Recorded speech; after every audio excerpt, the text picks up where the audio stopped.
Welcome back to Celebrity Radio. It's Alex Belfield talking to some of the world's biggest stars and some of my favourite people. And over the last few years, there's one man who has stole the hearts of TV viewers. He's the man from the hotel who can turn it around. He understands entertainment and business, and he's a huge personality that Channel 4 and the country fell in love with. Mark Jenkins joins us on the phone now. How are you? I'm wonderful, thank you. It's usually everyone else that has the problem, not me. Well, I've noticed that about your programme, is that you go through life, this is something I need to learn, where it's never your fault and it's everyone else, and you keep smiling. How do you find that optimism? Well, I wouldn't say it's never my fault. I mean, sometimes I make mistakes, not very often. No, I mean, you have to. I mean, you only get one life, and so if something goes wrong, there's no point in dwelling on it. You just pick yourself up and carry on.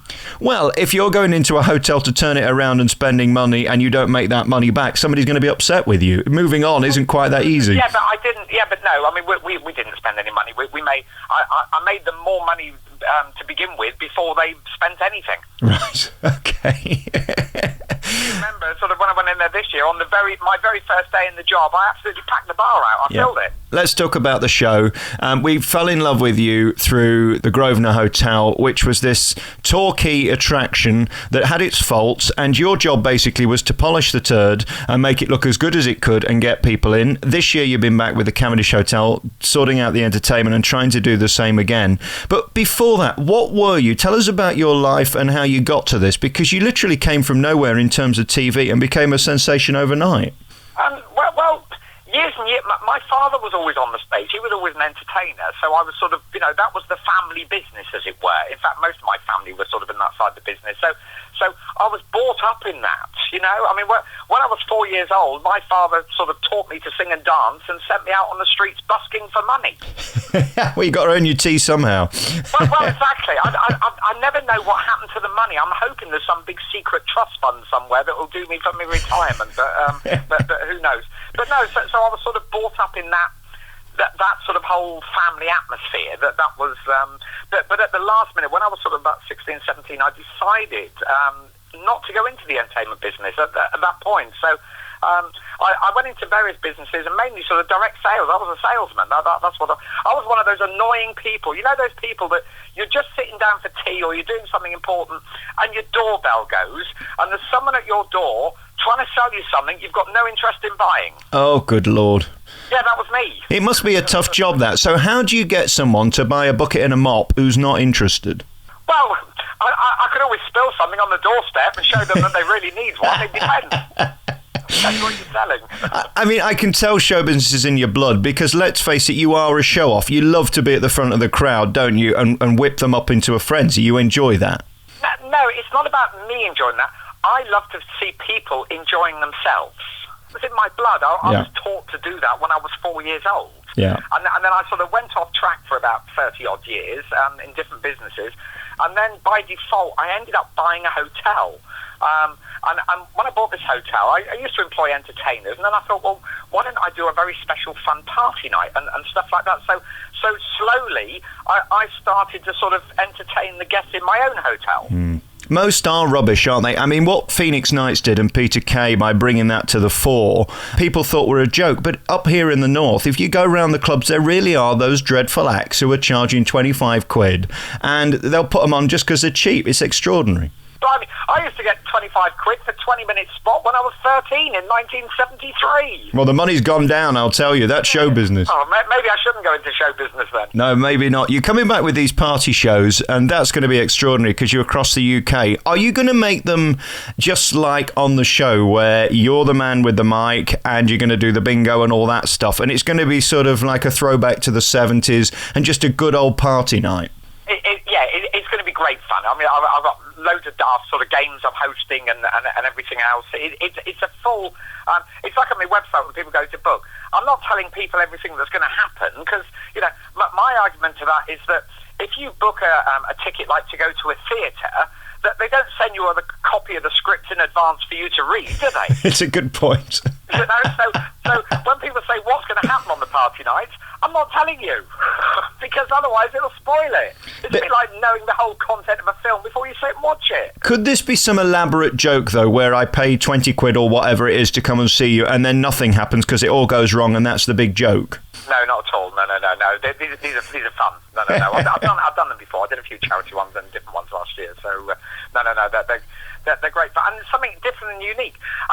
Can I tell you the biggest headache? Because normally, when sort of entertainers people they go on tour, a manager or someone sort of books it, sort of at a certain level, maybe just small theatres or whatever around the country, and there's plenty of them. Yeah. And that's sort of it. They just sort of phone up and say, "Oh yeah, this date," and then when they've sold enough tickets, they confirm it, and it's all fine.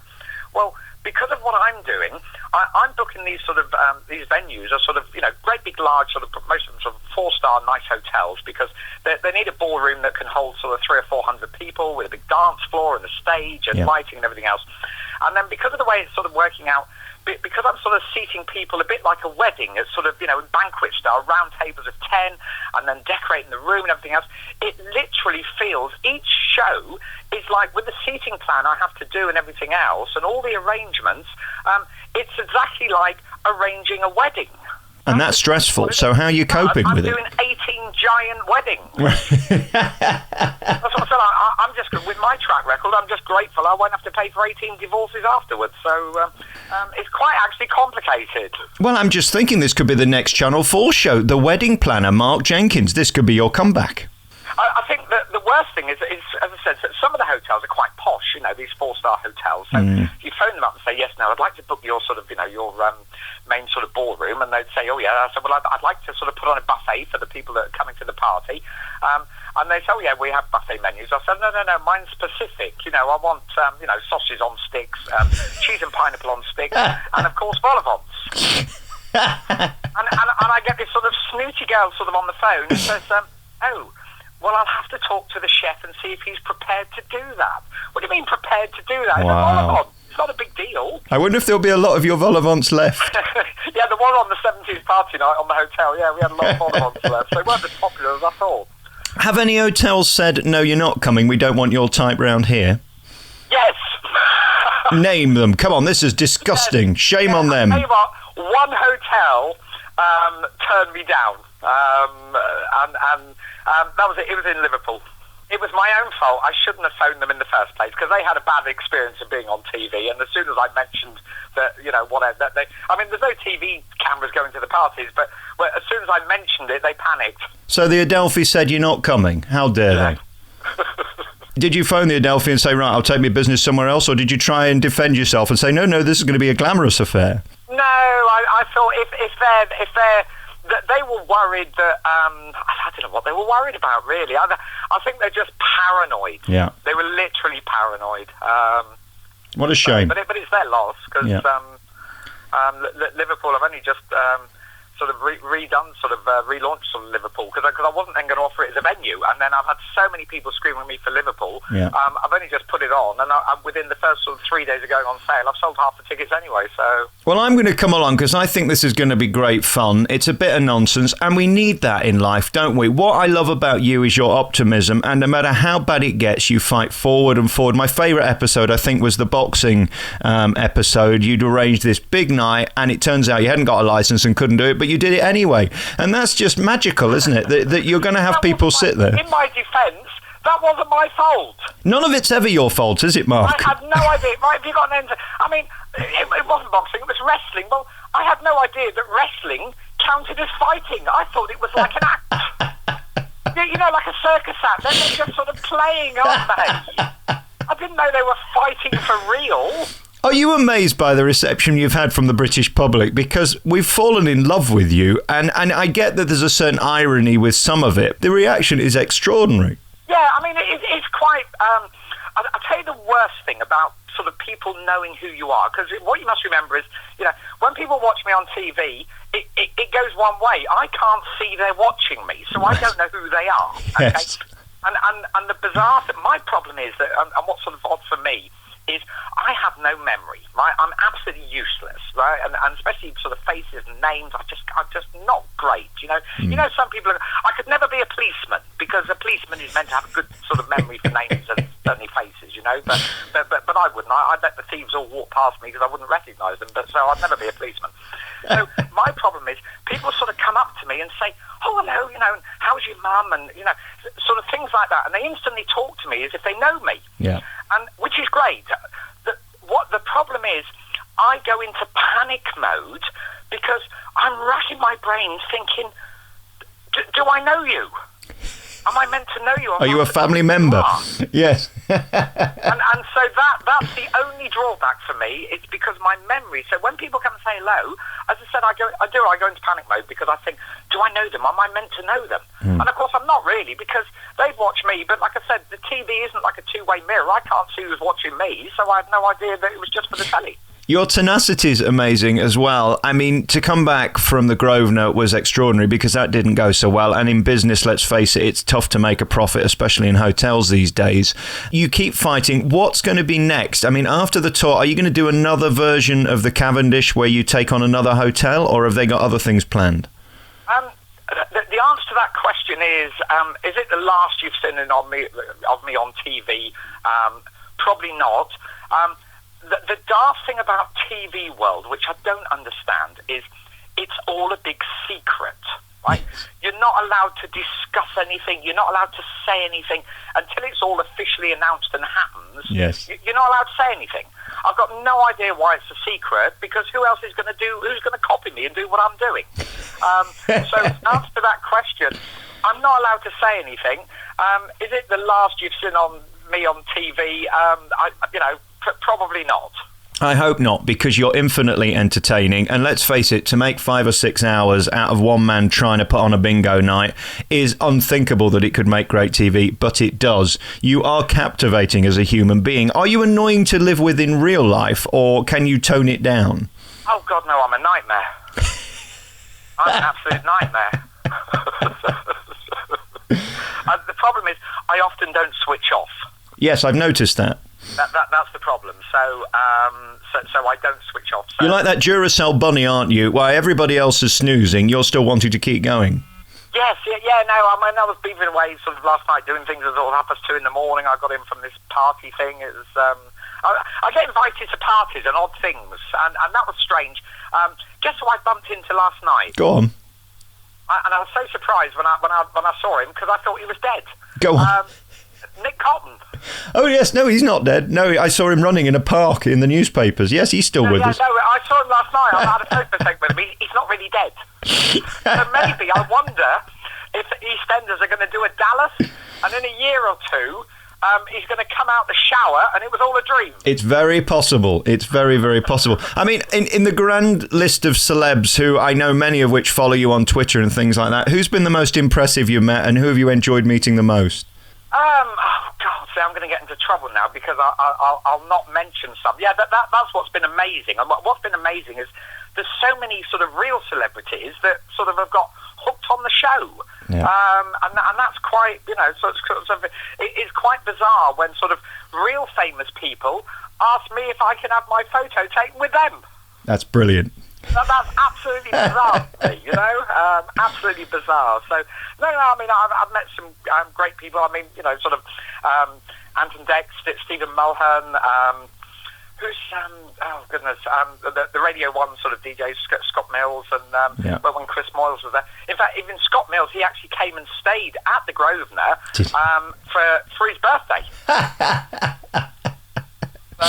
There's no accounting for taste, is there? So I've met quite a few sort of, and been on different shows. I mean, the other week I was on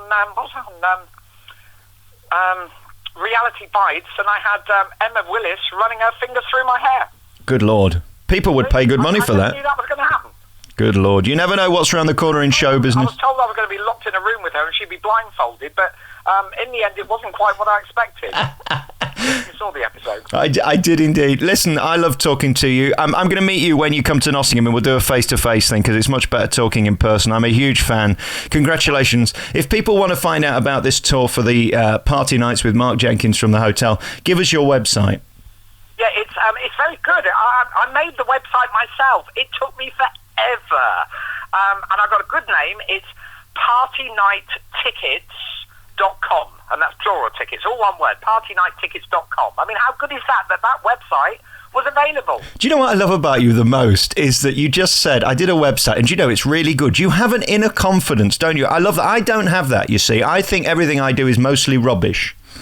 Oh, for me, the website is brilliant. I can't believe I've achieved it, you know? I love that. It's one of these where you sort of, it's a cheap one, you just sort of sign up whatever, and then you have to make all the pages yourself, and then, you know, with 18 venues, I've had to sort of list all that, and the booking sites, and I don't know how I've done it.